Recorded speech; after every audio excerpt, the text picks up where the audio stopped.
Well, I wondered what difference putting some hanky out would make to the speed. We were doing 2,200 revs. We were doing probably an average of about 5.5 knots. And now I've put the main out, and I've put the jib out as well.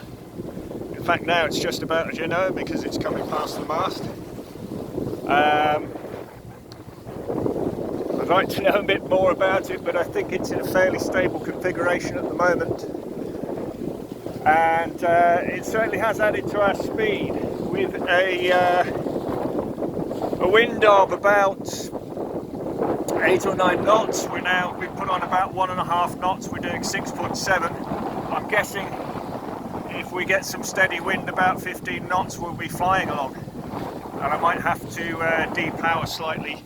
So now I'm going to check the wind forecast, which looked like it was maxing out at about 15. I think we've got some wind coming up, so I'm going to check that.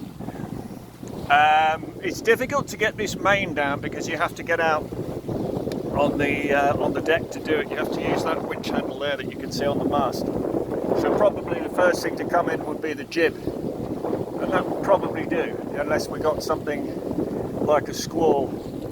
So I'm going to keep my eyes peeled for those. But so far so good. We've now got our average speed up. So we've got our average speed up now, well, let's say to 6.5.